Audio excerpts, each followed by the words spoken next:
Hi guys, so I can't actually see what you can see because this isn't my normal filming area and this is a rather large blanket, so I can't actually fit it on the table to do it in my normal filming area, so I'm going to do it here. So I'm going to show you how I do my colour changes because I'm at this area on my corner to corner graph. This is for my sister's blanket, so I'm about to start this and I've got two colour changes right next to each other, so ample opportunity to show you how I colour change because I've got two in a row. So I've got my last part of my white and I'm about to start my purple again. So I grab my new yarn. So I'm leaning over my chair at the minute so I can sort of see what I'm showing you. So I grab my yarn and I leave a long tail because I'm going to weave as I go. So I'm moving away from the camera now so I can't actually see what you're seeing, so I hope this works. Okay, so I grab my work and I'm going to go into it as if I'm going to slip stitch. I've still got my working yarn here, but instead of grabbing my working yarn I'm going to grab my new colour and I'm going to pull that through for the slip stitch and then pull the old colour tight. Okay, so now I've got my working yarn.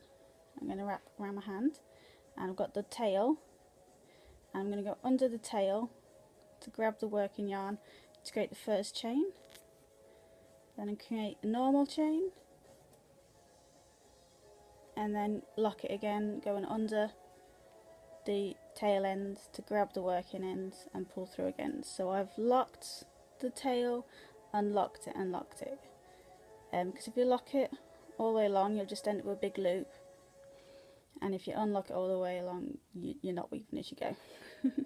Okay, so I'm going to make the stitches now. So again I'm going to go under the tail to go over the yarn because we're doing a treble crochet. That's double crochet if you use US terminologies. I'm going to go into the stitch and grab the working end and pull it through. So now I've got 4 loops on my hook. I'm going to yarn over and pull through the first 3. That's 2 loops of the normal stitch and the tail end. Okay, so now I've got 2 loops on my hook again. I'm going to go under the tail again to grab the working yarn and pull it through the last 2 loops. Now that end is weaved into that stitch. If you pull the tail end tight as you go, it'll blend into the actual stitch. Okay, so I've got 2 more to make because I'm doing corner to corner. So I go under the working end to go over it. So that's my tail end, that one, and that is my yarn over. So I'm going to go into the stitch again to grab the working end to pull it through. Again I've got my 4 loops because that one there is my tail end. I'm going to pull through those 3, so I've got 2 loops again, pull the tail tight but not too tight so that it shrinks the stitch, and then go under the tail to grab the working yarn to pull it through. And last again for last stitch, so under both, so we're yarning over but we're also catching the tail.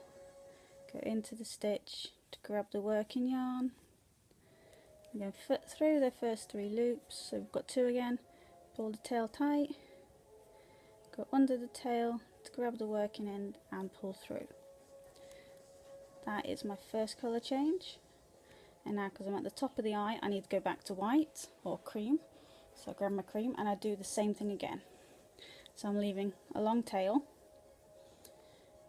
and I'm going to pull through that loop as my slip stitch. Pull that colour change tight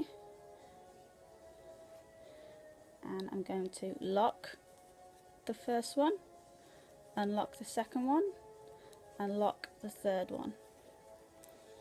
Okay, I go under the tail to grab the yarn, through the stitch, pull it through, 4 loops on the hook, pull through the first 3, so I've got 2 loops, pull it a bit tighter, and then again. So this is how I weave as I go.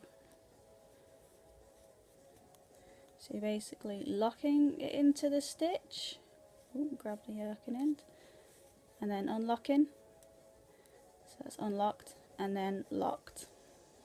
Okay, so once you've done the colour change, I've got 3 more blocks doing cream now. So I would just weave or work over the working end, same as a normal now, as it's worked into the first 3 stitches.